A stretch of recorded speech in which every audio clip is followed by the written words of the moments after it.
Haleluya, puji Tuhan. Hari ini kita ada sebagaimana kita ada. Itu semua oleh karena anugerah Tuhan, oleh karena kemurahan Tuhan dalam setiap kehidupan kita, sehingga kita ada hari ini. Dan mari kita mau pergunakan kesempatan yang Tuhan berikan kepada kita ini untuk kita datang beribadah kepada Tuhan. Kita memuji Tuhan, kita menyembah Tuhan, kita tinggikan Dia. Kita siapkan hati kita untuk kita beribadah, memuji, memuliakan nama Tuhan. Kita mau nyanyikan pujian, ku ada sebab anugerah-Mu. Mari kita mau berterima kasih kepada Tuhan, pemberi hidup itu kepada kita. Mari kita nyanyikan pujian ini dan kita sembah Tuhan, kita tinggikan Dia. Haleluya, puji Tuhan. Ku ada sebab anugerah-Mu. Haleluya. Ku ada sebab anugerah-Mu. Ku ada karena kasih-Mu, Tuhan Yesus. Ku berterima kasih buat kasih rahmat-Mu. Ku ada sebab anugerah-Mu. Haleluya. Kita sembah Tuhan dengan puji-pujian kita. Amin. Ku ada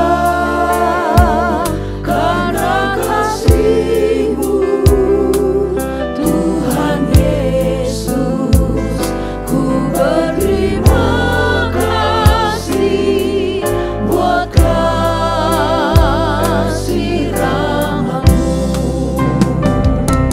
Terima kasih Yesus, Yesus. Terima kasih, hanya anugerah-Mu buat hidupku sekarang. Ku kan memuji-Mu selamanya. Haleluya. Ku ada sebab anugerah-Mu. Biarlah melalui pujian ini kita akui bahwa hidup kita ini adalah kemurahan Tuhan. Haleluya. Haleluya. Anugerah-Mu. Ku ada karena kasih-Mu, Tuhan Yesus. Ku berterima kasih buat kasih rahmat-Mu. Terima kasih Yesus. Haleluya. Yesus, Yesus. Terima kasih, hanya anugerah-Mu buat hidupku sekarang. Ku kan memuji-Mu selamanya. Terima kasih. Kita berterima kasih sebab anugerahnya besar dalam kehidupan kita. Haleluya. Haleluya. Hanya anugerah-Mu buat hidupku sekarang. Ku kan memuji-Mu selamanya. Hanya anugerah-Mu. Hanya anugerah-Mu buat hidupku sekarang. Ku kan memuji-Mu selamanya.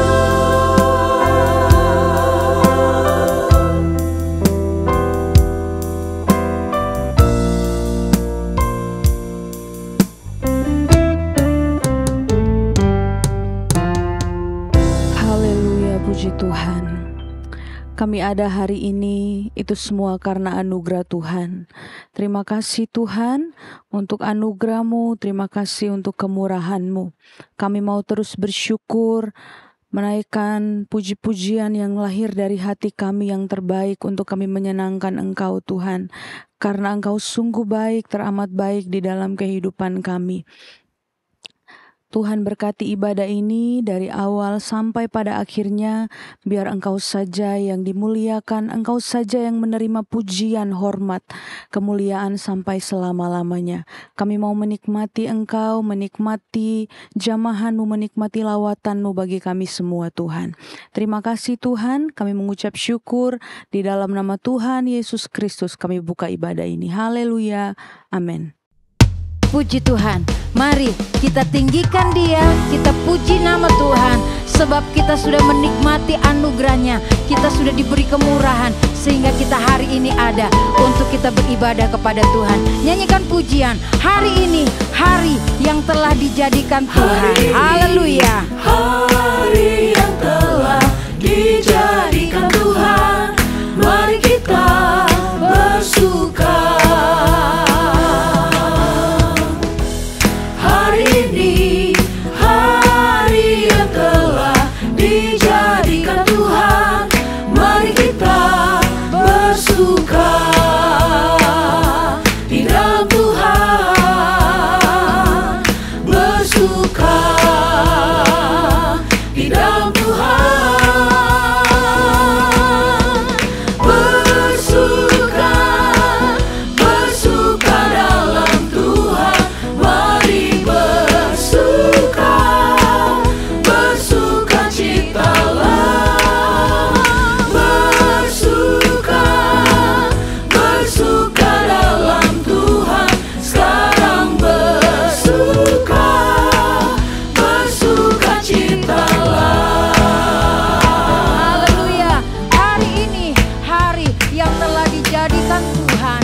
Mari kita bersuka cita. Haleluya. Hari yang telah dijadikan Tuhan, mari kita bersuka. Amin. Hari ini hari yang telah dijadikan Tuhan, mari kita bersuka di dalam Tuhan, bersuka di dalam Tuhan,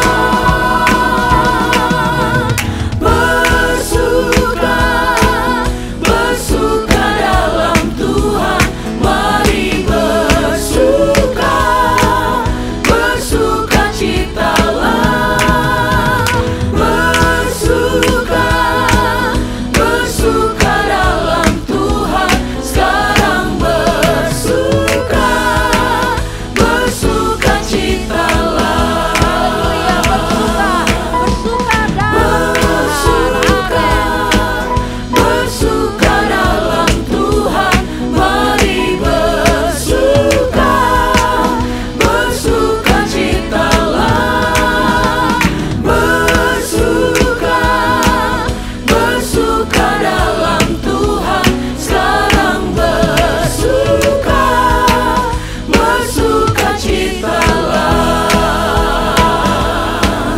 Datanglah ke bait-Nya dengan hati bersyukur, ke dalam pelatarannya kita tinggikan Dia, kita puji namanya, bersyukur buat kemurahan-Nya. Datanglah Haleluya. ke bait-Nya dengan hati bersyukur, ke dalam pelatarannya dengan hati bersuka, rasakan dan lihatlah betapa baiknya Tuhan bagi yang berlindung padanya.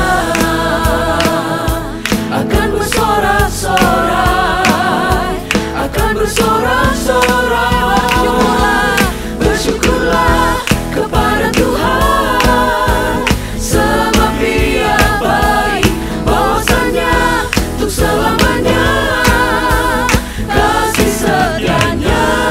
Bersyukurlah kepada Tuhan, sebab Dia baik, bahwasanya untuk selamanya kasih setianya. Haleluya. Datanglah ke bait-Nya dengan hati bersyukur.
setianya Tuhan Yesus baik. Kita mengalami penyertaan Tuhan dalam kehidupan kita dari hari ke hari. Dan biarlah kita tetap terus merasakan penyertaan Tuhan itu. Itu sebabnya mari kita minta terus kepada Tuhan supaya Tuhan selalu ada bersama dengan kita. Dan kita pun jangan meninggalkan Tuhan. Puji Tuhan, kita nyanyikan pujian.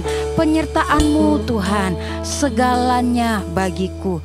Hadir-Mu di hidupku terutama bagiku. Haleluya. Penyertaan-Mu Tuhan, segalanya bagiku.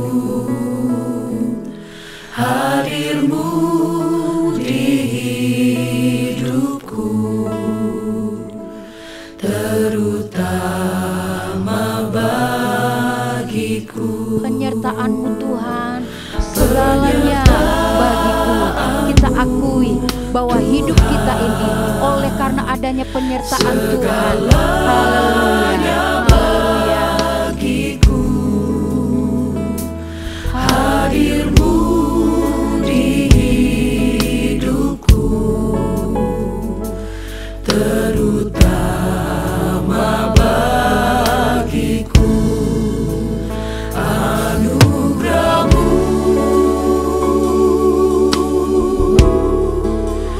anugerah-Mu, semua karena anugerah-Mu, bukan karena kekuatanku. Amin, haleluya. Anugerah-Mu,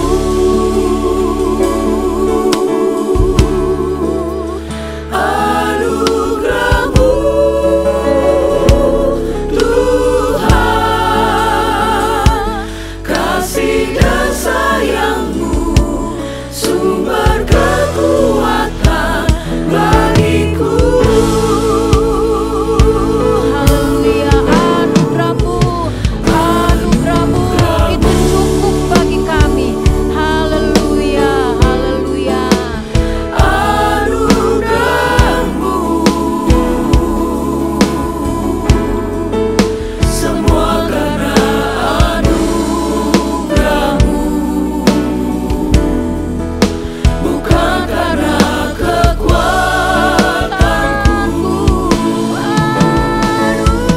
Anugerah-Mu,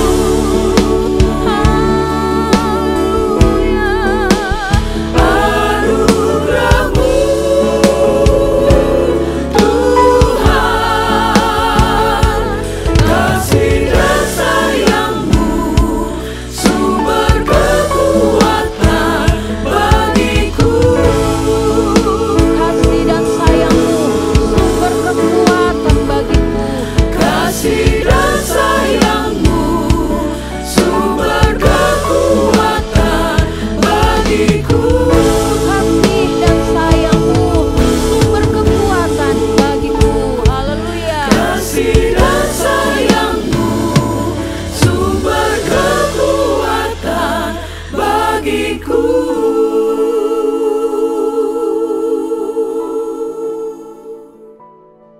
Saatnya kita mau mendengarkan firman Tuhan. Sebab dari kebenaran firman Tuhan itulah kita dikuatkan. Iman percaya kita di dalam Tuhan semakin diteguhkan. Dan kita semakin percaya bahwa hidup kita ini adalah anugerah Tuhan. Hanya oleh anugerah Tuhan. Kita nyanyikan pujian, ku hidup karena anugerah-Mu. Ku hidup karena anugerah-Mu, tiada satu pun dapat ku banggakan, semua karena cinta-Mu. Ini hidupku, pimpin jalanku, kasih-Mu mengubah hidupku. Kau memilihku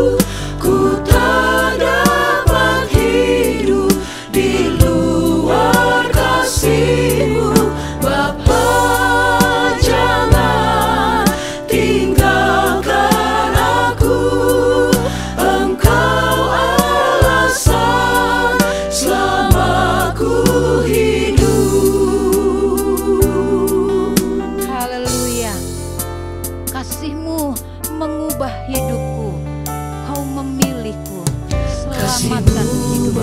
Puji Tuhan. Haleluya, haleluya.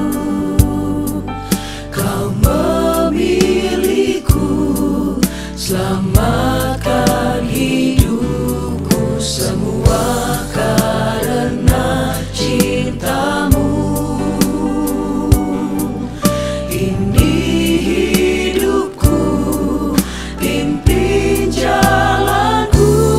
Yesus pegang erat tanganku. Yesus Haleluya. pegang erat tanganku. Ku tak dapat hidup di luar kasih-Mu. Bapa, jangan tinggalkan aku. Engkau alasan selama ku hidup. Yesus pegang erat tanganku. Haleluya. Yesus pegang erat tanganku. Ku tak dapat hidup di luar kasih-Mu. Bapa, jangan tinggalkan aku. Engkau alasan selama ku hidup. Engkau alasan selama ku hidup.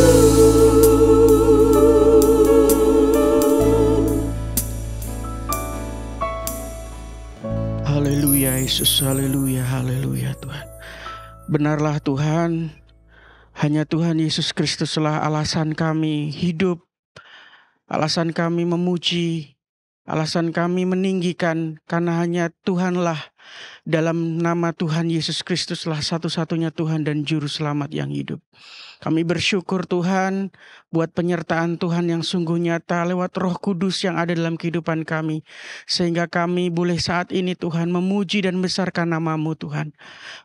Biarlah Tuhan apa yang sudah kami naikkan, pujian penyembahan kami berbau harum nama Tuhan yang dipuji dan dipermuliakan. Saat ini kami Tuhan siap untuk mendengarkan firman-Mu. Berbicaralah Tuhan lewat hamba-Mu yang sudah Engkau sampaikan apa yang menjadi kehendak-Mu, apa yang menjadi mau-Mu Tuhan lewat suara hamba-Mu Tuhan. Dan biarlah kami semua yang mendengar semuanya Tuhan, semuanya diperbaharui Tuhan lewat berkat-berkat firman Tuhan. Kami bersyukur Tuhan, kami siap mendengarkan firman-Mu. Dalam nama Tuhan Yesus Kristus kami berdoa dan mengucap syukur. Haleluya. Amin.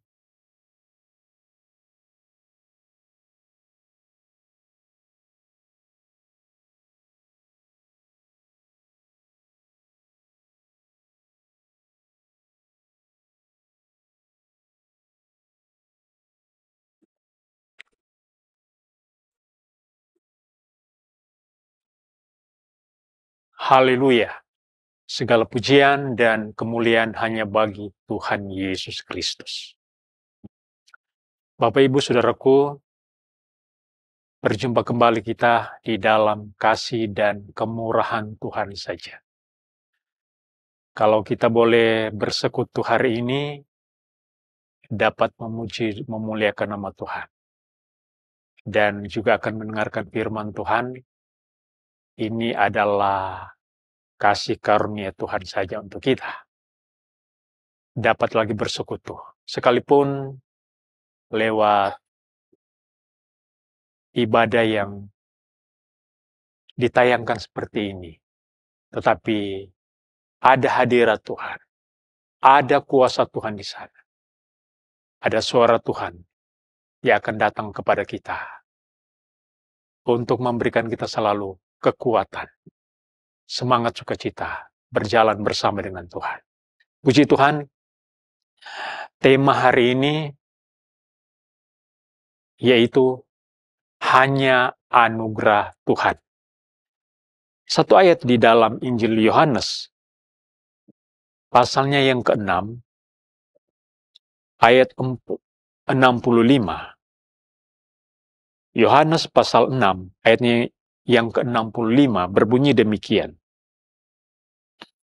Lalu ia berkata, sebab itu telah kukatakan kepadamu, tidak ada seorang pun dapat datang kepadaku, kalau Bapa tidak mengaruniakannya kepadanya. Puji Tuhan. Satu ayat ini memberikan kita satu penjelasan bagaimana orang kalau datang kepada Yesus itu karena karunia dari Bapa. Kasih karunia atau anugerah itu adalah pemberian Allah secara cuma-cuma kepada kita. Bicara soal kasih karunia atau anugerah itu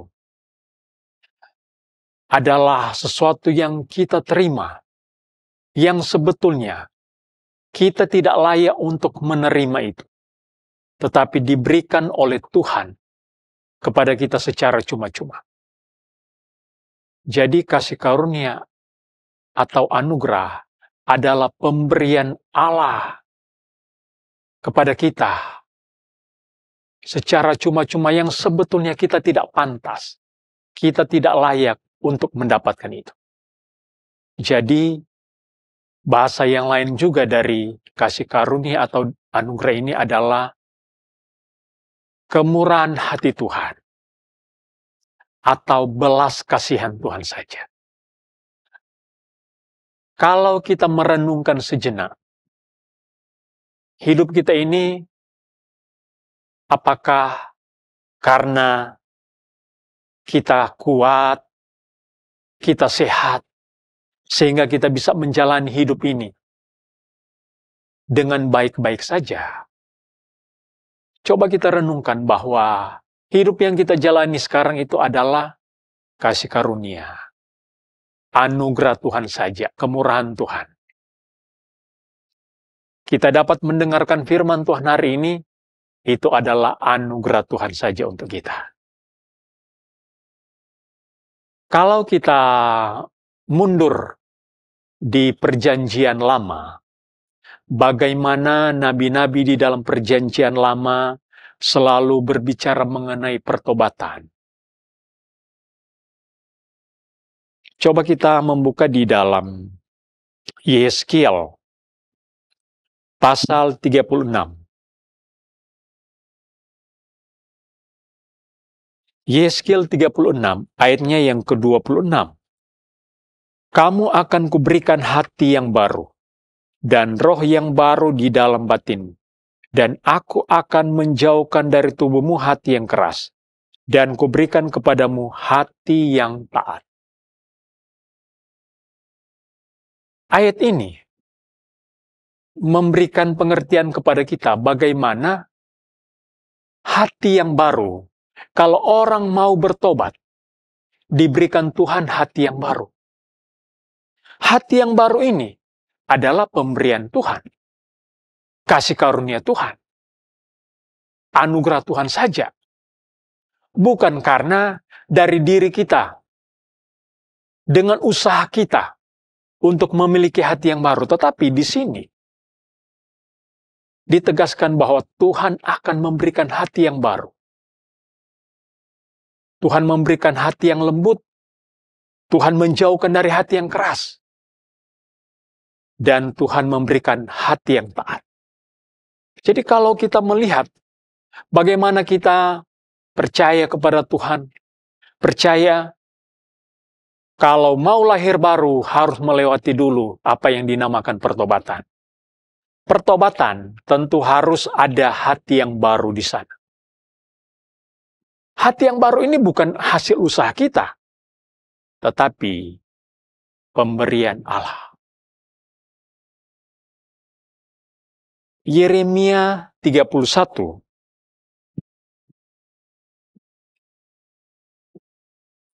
bagaimana kalau orang sudah memiliki hati yang baru,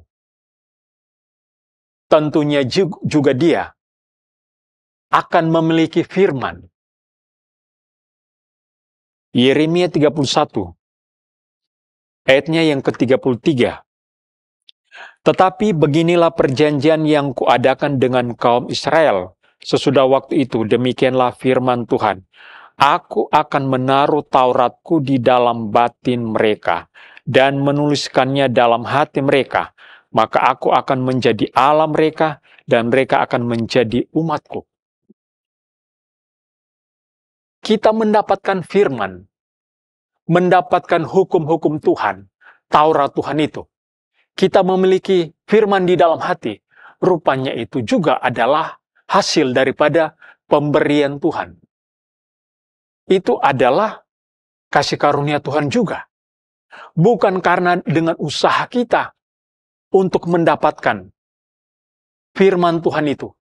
Tetapi itu adalah pemberian Tuhan kepada kita. Jadi, mulai dari bagaimana orang harus bertobat, dia memiliki hati yang baru. Itu adalah karunia Tuhan.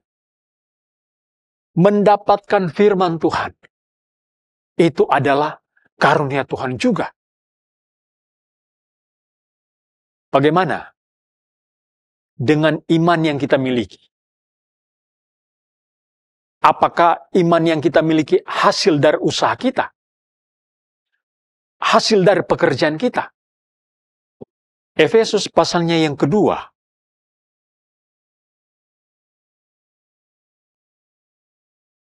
Efesus pasal 2 ayat yang ke-8 berbunyi demikian. Sebab karena kasih karunia, kamu diselamatkan oleh iman. Itu bukan hasil usahamu, tetapi pemberian Allah. Kita diselamatkan oleh iman kepada Yesus Kristus. Itu bukan usaha kita. Ternyata itu adalah kasih karunia. Dari tiga hal ini, sesungguhnya, mulai daripada kita mengenal Tuhan, ada pertobatan di sana, memiliki hati yang baru.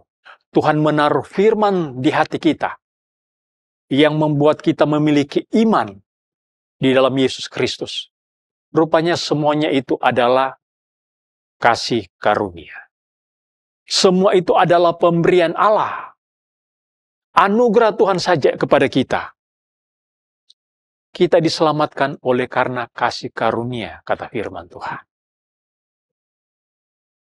Kita memiliki iman, bukan karena kerja keras kita, tetapi anugerah Tuhan untuk kita. Saudara-saudaraku, kalau kita kembali ke Injil Yohanes pasalnya yang ke-6, ada satu ayat juga yang ada kemiripan.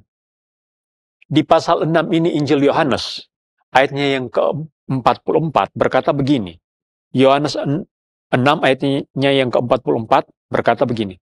Tidak ada seorang pun yang dapat datang kepadaku jikalau ia tidak ditarik oleh Bapa yang mengutus aku, dan ia akan kubangkitkan pada akhir zaman. Tidak ada orang yang bisa datang kepada Yesus kalau tidak ditarik oleh Bapa. Ayat pokok kita hari ini, orang yang datang kepada Yesus itu adalah kasih karunia. Datang kepada Yesus, orang-orang yang datang kepada Yesus itu adalah kasih karunia. Dan ayat 44 ini berkata, tidak ada seorang pun yang dapat datang kepada Bapa kalau dia tidak ditarik oleh Bapa. Tidak ada yang bisa datang kepada Yesus kalau dia tidak ditarik oleh Bapa. Jadi, orang yang datang kepada Yesus, orang bisa percaya kepada Yesus, jadi pengikut Yesus, itu karena dia ditarik oleh Bapa. Dia mendapatkan anugerah, mendapatkan kasih karunia itu.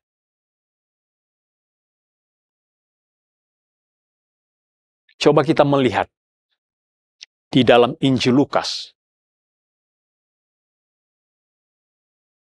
Lukas pasalnya yang ke-19. Kita sudah tahu pasti mengenai kisah seorang pemungut cukai. Lukas pasal yang ke-19 mengenai seorang kepala pemungut cukai yaitu Sakeus. Ayatnya yang ke-2, di situ ada seorang bernama Sakeus, kepala pemungut cukai, dan ia seorang yang kaya. Jadi Yesus bersama dengan murid-muridnya berkesempatan masuk di kota Yeriko. Dan di sana ada seorang kepala pemungut cukai, kepala pajak, yang bernama Sakeus. Ayat selanjutnya, ayat yang ketiga. Ia berusaha untuk melihat orang apakah Yesus itu, tetapi ia tidak berhasil karena orang banyak, sebab badannya pendek. Maka berlarilah ia mendahului orang banyak, lalu memanjat pohon ara untuk melihat Yesus yang akan lewat di situ. Ketika Yesus sampai ke tempat itu, ia melihat ke atas dan berkata, Sakeus, segeralah turun, sebab hari ini aku harus menumpang di rumahmu.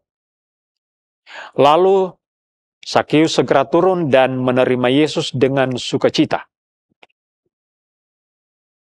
Yesus dan murid-muridnya masuk ke kota Yeriko. Diikuti oleh banyak orang.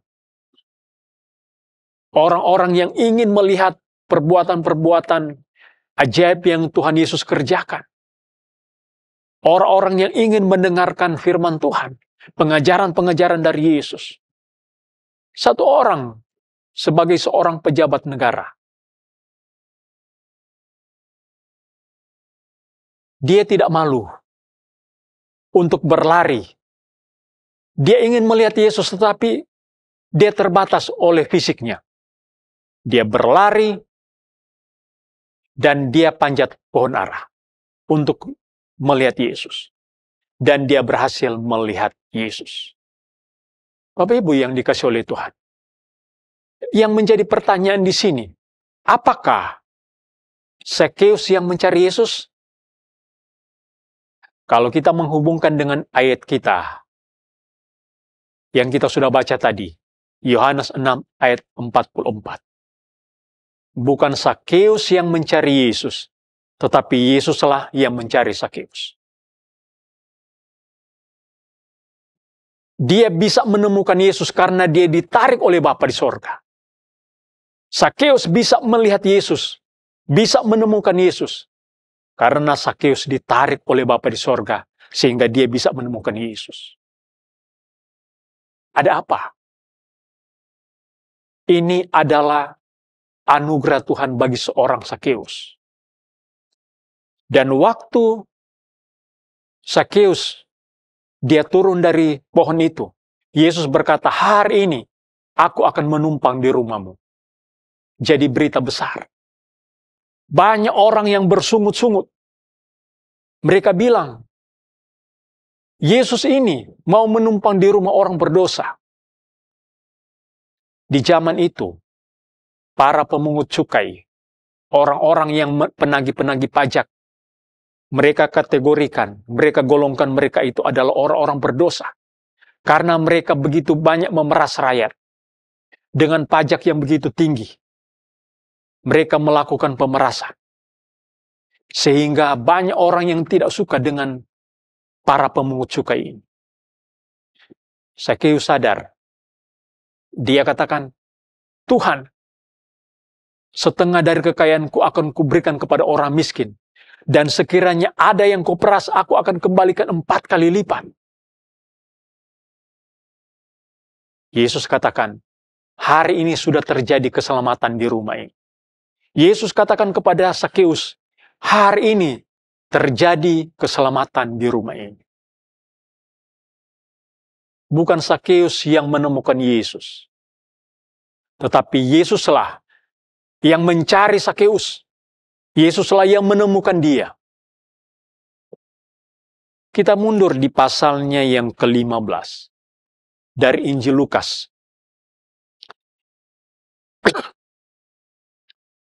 Di sini, pasal 15 dari Injil Lukas ini, ada 3 perumpamaan mengenai domba yang hilang. Yang kedua, dirham yang hilang. Dan yang ketiga, anak yang hilang. Dari 3 perumpamaan ini, domba yang hilang dicari. Dirham yang hilang dicari juga. Tetapi, anak yang hilang di sini, kalau kita membaca, tidak dicari. Apakah betul anak yang terhilang ini tidak dicari? Mulai ayatnya yang ke-12. Kata yang bungsu kepada ayahnya, "Bapa, berikanlah kepadaku bagian harta milik yang menjadi hakku." Lalu ayahnya membagi-bagikan harta kekayaan itu di antara mereka. Beberapa hari kemudian anak bungsu itu menjual seluruh bagiannya itu, lalu pergi ke negeri yang jauh. Di sana ia memboroskan harta miliknya itu dengan hidup berfoya-foya. Ayat 17 sampai ayat yang ke-20. Lalu ia menyadari keadaannya, katanya, "Betapa banyaknya orang upahan Bapakku yang berlimpah-limpah makanannya, tetapi aku di sini mati kelaparan." Jadi anak ini, dia minta haknya, minta warisan kepada ayahnya, dan diberikan. Dia pergi ke negeri yang jauh, dia memboroskan seluruh harta miliknya itu yang diberikan oleh ayahnya. Dikasih, anaknya hidup berfoya-foya, dan hartanya, kekayaannya itu habis. Dia menjadi seorang penjaga hewan. Dan satu saat dia akan makan makanan hewan karena dia sudah merasa lapar, tidak ada lagi makanan. Tetapi tidak dikasih. Baru dia sadar. Dia menyadari bahwa di rumah bapaknya, orang-orang upahan, budak-budak bapaknya juga tidak pernah makan makanan hewan. Setiap hari mereka makan makanan yang lezat. Dia sadar, dia baru ingat rumah bapaknya. Ayatnya yang ke-18. "Aku akan bangkit dan pergi kepada bapakku, dan berkata kepadanya, Bapa, aku telah berdosa terhadap sorga dan terhadap Bapa. Aku tidak layak lagi disebutkan anak Bapa. Jadikanlah aku sebagai salah seorang upahan Bapa." Maka bangkitlah ia dan pergi kepada bapaknya. Ketika ia masih jauh, ayahnya telah melihatnya, lalu tergeraklah hatinya oleh belas kasihan. Ayahnya itu berlari mendapatkan dia, lalu merangkul dan mencium dia. Anaknya ini sadar. Anak ini sadar, akhirnya dia katakan, "Aku akan pergi kepada Bapa. Aku akan katakan, Bapa, jadikanlah aku orang upahan. Aku tidak layak lagi disebut anak Bapa. Tidak layak. Jadikan aku orang upahan." Dan dia pergi. Apa yang terjadi? Dari jauh bapaknya sudah melihat. Rupanya sudah lama bapaknya itu menantikan dia. Rupanya sudah lama bapaknya itu merindukan anak ini untuk pulang. Ketika bapaknya ini melihat dia dari arah yang jauh, bapak ini berlari mendapatkan dia, memeluk dan mencium anak ini. Apa yang terjadi dengan anak ini? Apakah anak ini ketika dia pulang, itu adalah keinginannya, kehendaknya sendiri? Dirham yang hilang, domba yang hilang dicari. Apakah anak ini dicari? Kalau kita menghubungkan dengan ayat yang kita sudah baca, Yohanes 6 ayat 65 dan ayat 44, bahwa anak ini juga dicari oleh Bapa. Bukan anak ini yang berinisiatif untuk pulang ke rumah Bapa, tetapi Bapa lah yang terlebih dahulu menarik anak ini untuk pulang. Dia katakan, Bapa, aku tidak layak lagi disebut anak Bapa. Tetapi tidak. Apa yang terjadi? Anak yang sudah tidak layak ini, dia sadar, diakui bahwa dia sudah tidak layak lagi disebut anak Bapa. Tapi apa yang terjadi? Bapa ini bilang kepada pembantu-pembantunya, pakaikan dia pakaian yang indah, dipakaikan kasut, sepatu, dipakaikan cincin, dan hari itu mereka pesta. Dia bukanlah sebagai seorang yang dianggap tidak layak. Sebetulnya memang tidak layak. Tetapi dia diberikan sesuatu yang indah, satu keistimewaan. Pakaian yang indah, pakaian yang terbaik. Dipakaikan kasut, sepatu, dan dipakaikan cincin. Ini adalah anugerah. Ini adalah kasih karunia yang diterima oleh anak yang sudah hidup di masa yang lalu itu dengan hidup berfoya-foya, hidup dengan pelacur, hidup dalam kedagingan yang sebetulnya tidak pantas lagi, tidak layak. Tetapi dia mendapatkan kasih karunia. Kasih karunia tadi sudah dijelaskan. Kasih karunia itu adalah pemberian Tuhan secara cuma-cuma yang sebetulnya tidak layak kita terima. Tetapi itu diberikan. Itulah kasih karunia. Dan anak ini mendapatkan. Apakah anak ini tidak dicari? Anak ini sesungguhnya dia dicari oleh Bapa. Anak ini sesungguhnya dia ditarik oleh Bapa. Dia yang sudah berdosa. Dia yang sudah hidup. Dia hidup di dalam kedagingan. Hidup dengan keinginannya sendiri. Tetapi dia ditarik oleh Bapa. Datang kembali kepada Bapa. Dan dia diberikan pakaian yang terbaik. Saudara-saudaraku, firman Tuhan ini yang datang kepada kita, bagaimana kasih karunia itu diberikan. Yesus katakan, tidak ada seorang pun yang dapat datang kepadaku kalau dia tidak dikaruniakan oleh Bapa. Tidak ada orang yang bisa datang kepada Yesus kalau dia tidak ditarik oleh Bapa. Kita yang ada di rumah, yang ada di ruangan ini, kita adalah orang-orang yang sudah kenal Tuhan. Pengikut-pengikut Yesus. Kita itu sudah mendapatkan kasih karunia. Keselamatan itu adalah kasih karunia.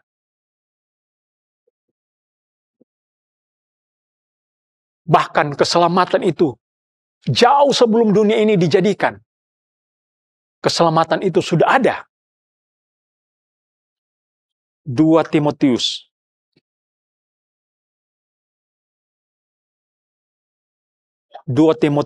pasalnya yang pertama, ayatnya yang ke-9. Dialah yang menyelamatkan kita dan memanggil kita dengan panggilan kudus. Bukan berdasarkan perbuatan kita, melainkan berdasarkan maksud dan kasih karunia-Nya sendiri yang telah dikaruniakan kepada kita dalam Kristus Yesus sebelum permulaan zaman. Jauh sebelum dunia diciptakan.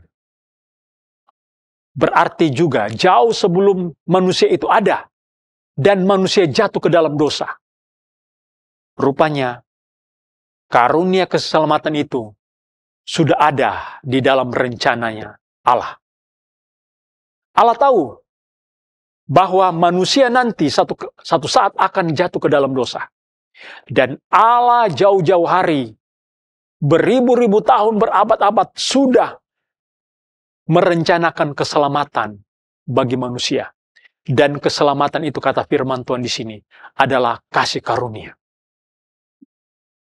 Bayangkan saja, dunia belum dijadikan, manusia belum ada, bahkan jauh manusia jatuh ke dalam dosa, Allah sudah mempersiapkan kasih karunia ini, yaitu keselamatan bagi manusia.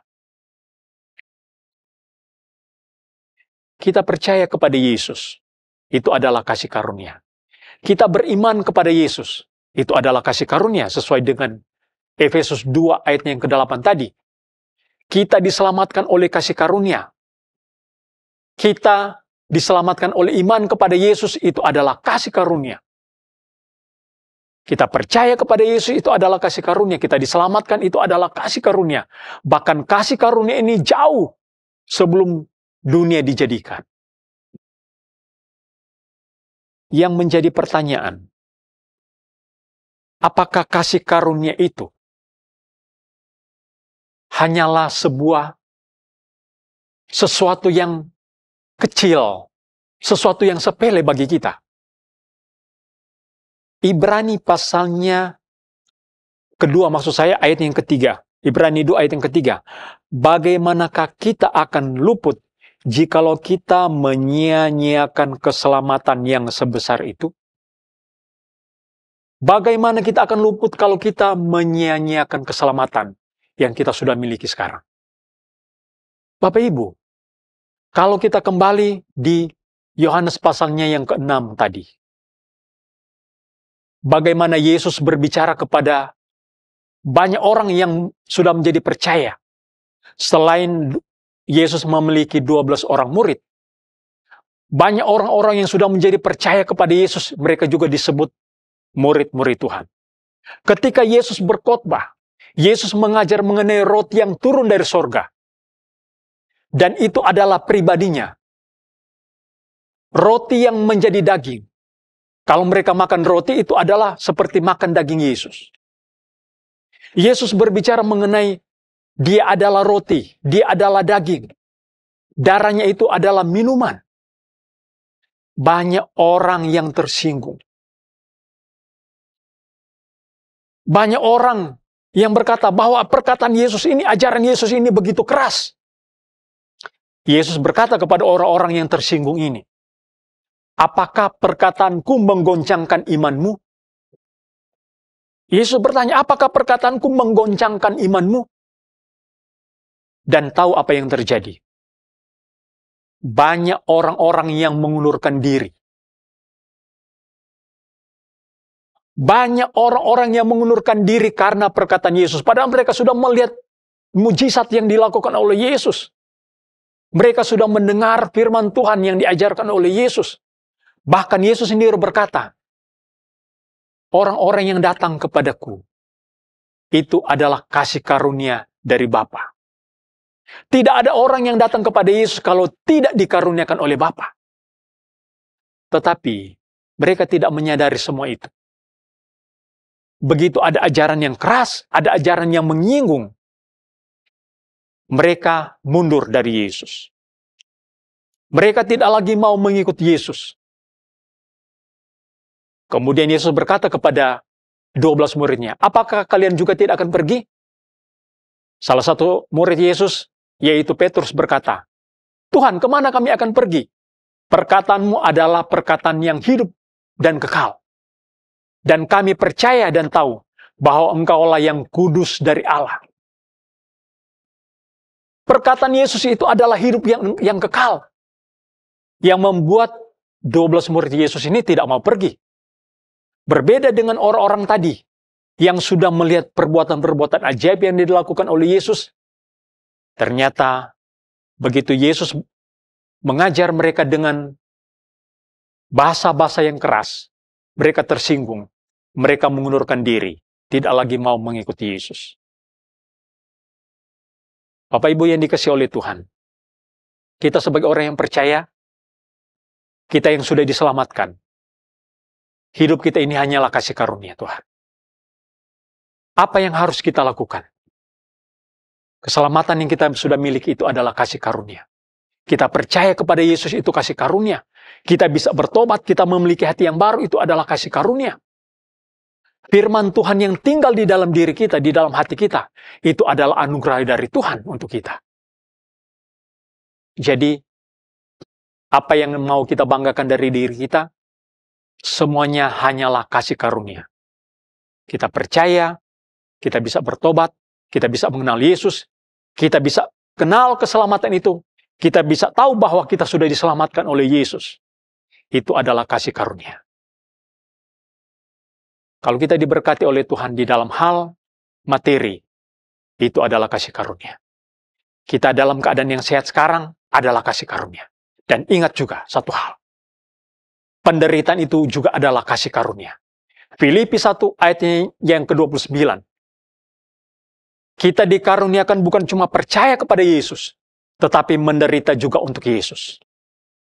Sekarang, apa yang mau kita katakan? Semuanya hanyalah kasih karunia. Berkat-berkat yang kita terima, hanyalah kasih karunia. Kita menderita, hanyalah kasih karunia Tuhan saja.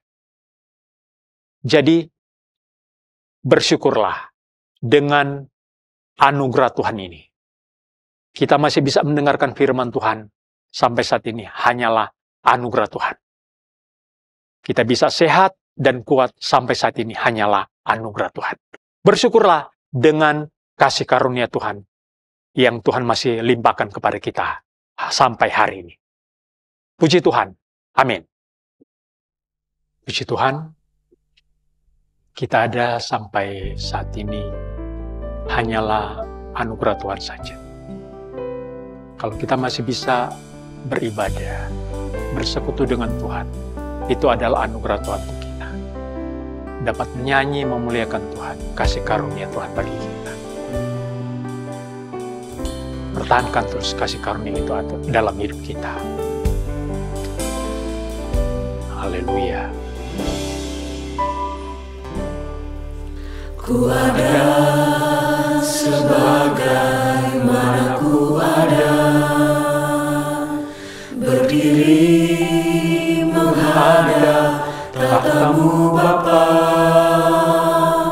semua karena anugerah-Mu yang telah selamatkanku. Ku hidup dalam segala kelimpahan, ku layak untuk melayani Tuhan. Semua karena anugerah-Mu tercurah bagiku. Besar anugerah-Mu, melimpah kasih-Mu, semakin hari semakin bertambah. Besar anugerah-Mu, besar anugerah-Mu, melimpah kasih-Mu,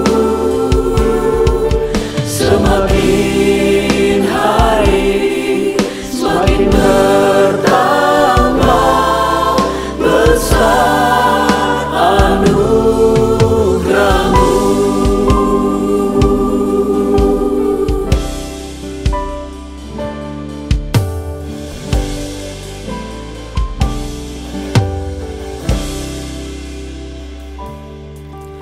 Ku ada sebagaimana ku ada,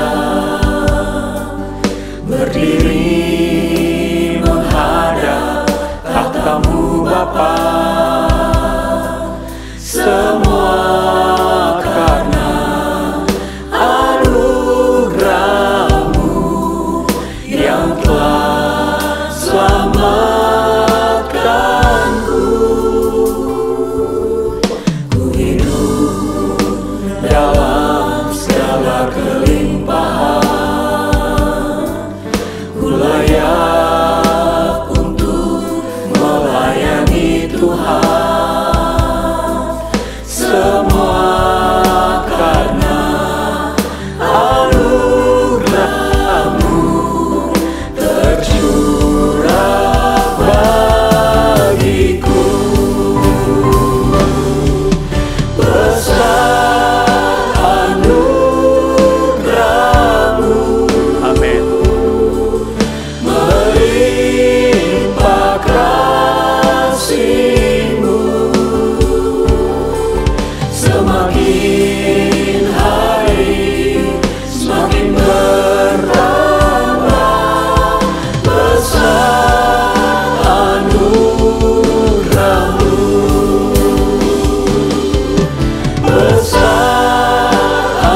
Sungguh besar anugerah-Mu Tuhan.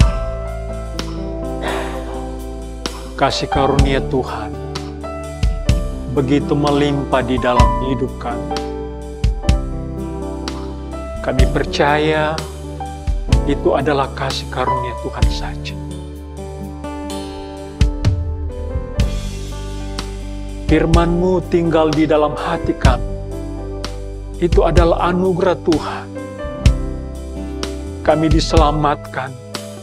Itu adalah kasih karunia Tuhan untuk kami. Betapa besar anugerah-Mu Tuhan. Betapa besar kasih karunia Tuhan itu. Keselamatan yang begitu besar Tuhan sudah anugerahkan kepada kami. Kami tidak mau menyia-nyiakan Tuhan. Kasih karunia Tuhan itu yang terlampau besar Tuhan nilainya. Terima kasih Tuhan untuk kasih karunia Tuhan. Terima kasih Tuhan untuk anugerah-Mu. Kami memiliki hati yang baru. Itu adalah anugerah Tuhan. Kami diberikan hati yang taat. Itu adalah kasih karunia Tuhan. Bawalah terus kami berjalan di dalam kebenaran-Mu Tuhan. Taat kepada firman. Haleluya. Terima kasih Tuhan. Sungguh besar anugerah-Mu Tuhan. Begitu melimpah di dalam hidup kami. Setiap hari Tuhan kami mendapatkan anugerah Tuhan itu. Setiap pagi Tuhan, rahmat-Mu selalu baru di dalam kami. Haleluya, haleluya. Terima kasih Tuhan. Terima kasih Tuhan untuk anugerah-Mu, untuk kasih karunia Tuhan. Semua karena haleluya. Bukan karena kekuatanku. Anugerah-Mu Tuhan. Anugerah-Mu.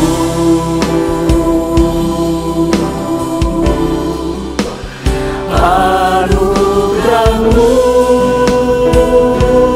Tuhan.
hatiku.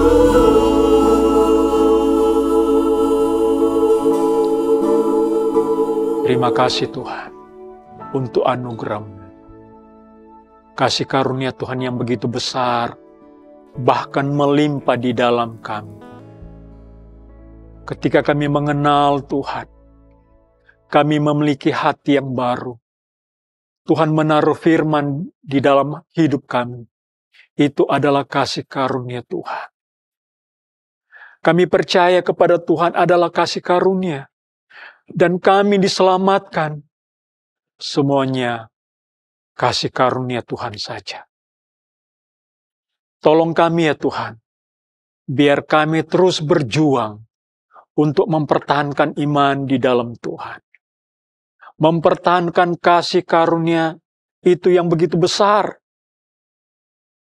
Jangan biarkan kami Tuhan menyia-nyiakan keselamatan yang begitu besar yang Tuhan sudah anugerahkan kepada kami. Biarlah terus kami menjaga apa yang Tuhan sudah berikan, anugerah Tuhan itu. Terima kasih Tuhan. Berkatilah umat Tuhan yang sudah mendengarkan firman-Mu. Biarlah umat Tuhan terus bertumbuh di dalam iman pengenalan takut akan Tuhan. Iman terus bertambah-tambah. Pengharapan kami tidak bergeser. Terus maju, melangkah bersama dengan Tuhan. Apapun yang terjadi di depan kami. Hari-hari yang kami lewati Tuhan. Tidak semakin baik. Tetapi Tuhan kami percaya bahwa anugerah-Mu, kasih karunia-Mu Tuhan itu cukup bagi kami. Untuk kami terus berjalan melangkah dengan pasti dengan Tuhan.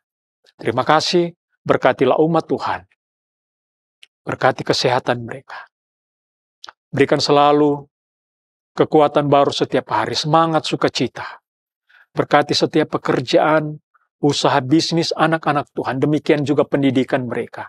Tuhan yang selalu campur tangan. Terpuji nama Tuhan. Tuhan yang memberkati pelayanan pekerjaan Tuhan. Yang ada di Ketapang, Keramat, dan Soho.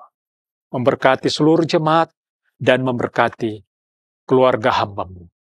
Terpuji nama Tuhan, sekarang sampai selama-lamanya.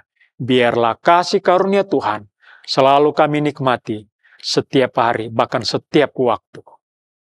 Terpuji nama Tuhan, sekarang sampai selama-lamanya. Damai sejahtera Allah yang melampaui segala akal akan memelihara hati dan pikiran kami di dalam Kristus Yesus. Saudara-saudaraku, terimalah berkat rahmat daripada Allah Bapa. Kasih karunia damai sejahtera oleh Tuhan Yesus. Persekutuan, sukacita, penyertaan oleh Roh Kudus bersama dengan kita hari ini, besok. Bahkan sampai Tuhan Yesus datang kembali. Kita sudah terima berkat Tuhan dan menutup ibadah di hari ini. Di dalam nama Tuhan Yesus Kristus. Haleluya. Amin.